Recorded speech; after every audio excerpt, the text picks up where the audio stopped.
Joasia Zakrzewski. I was actually born in the north of England, but I now live and work in Scotland.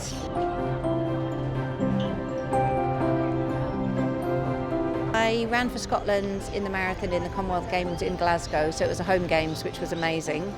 And I've run at 10 World Championships now for Great Britain, so I've done 100 kilometre roads, I've done the World Trail Championships, I've done 50k Championships, and I've done World Mountain Running Championships for Scotland.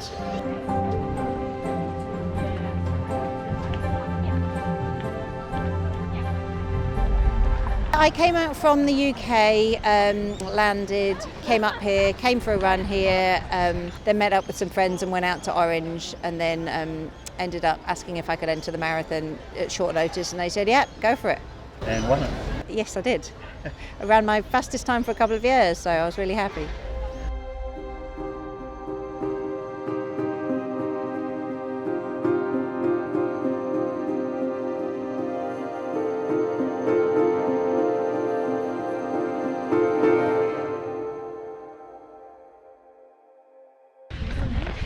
No, and Julie said it's like you don't feel like you're wearing them. Yeah. So I thought, well, that's quite good.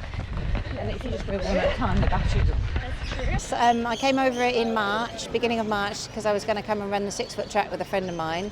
Went up to the Blue Mountains. The run was cancelled because of actually bushfires and then landslides. Came back to Sydney and my flight home had been cancelled because of coronavirus, so I've been here ever since. First 6 months were quite hard. I was like a corona kid, you know, sofa surfing, living off my credit card, but now I've finally managed to change my visa and start working, get somewhere to live, make some friends and, you know, settle in. It's been quite interesting. I've also kept in touch with all my GB friends in the UK, and it's completely different there to here. So here, yes, it's hard having to wear a mask all the time, keep distancing in the waiting room, but it's nothing like what they're going through overseas.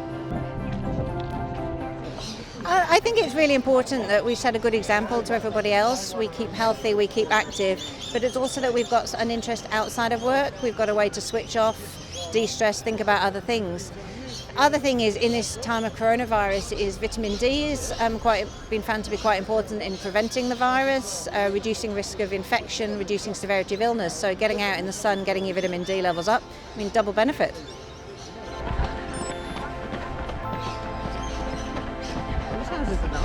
I wasn't sure what to do after I couldn't get home again because I had a race I was going to do in April in the UK.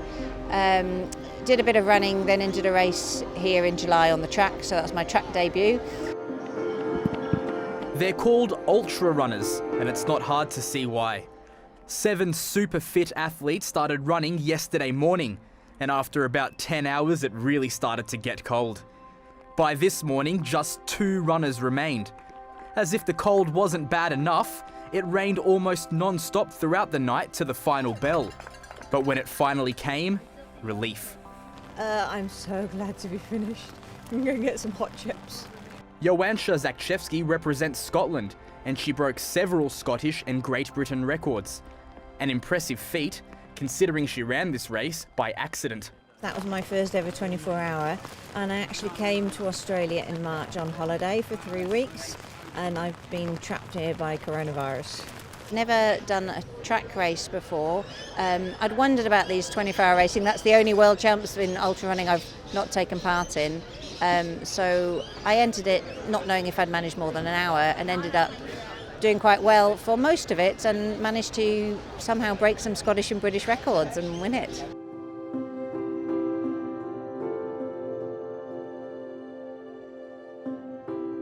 After that, I was persuaded to enter this iconic Australian race, which is coming up in less than 2 weeks, so that's what I'm going for now. Well, you call it the Coast of Kozy, but the actual mountain is called Kościuszko, because it's a good Polish name. I'm not sure about the elevation, because it's obviously the highest point in Australia, but the race itself is 240k long. I'm incredibly nervous about it, but my main goal is to get to the top of the mountain because obviously with my father being Polish and Kościuszko being a famous Polish-Lithuanian general, I just want to get to the top. The fact that for the race you've actually got to get back down again is, you know, a small matter. So yeah, my goal is to get to the top, but I'd actually like to finish the race too. Well, your entry fee used to cover all food for your crew along the way, and the first 25k for the aid stations. But the police have said they can't have the aid stations. It's really important for me, partly because of my father being of Polish origin. But I think Kościuszko is was an amazing person. I don't think many people know who he is.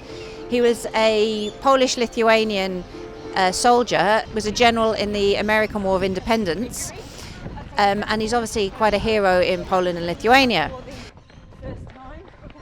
I just think it'll be amazing. I want to get there for my heritage, but I also want to tell people who this amazing guy was. It's not just a mountain with a weird name, and because I know about weird names.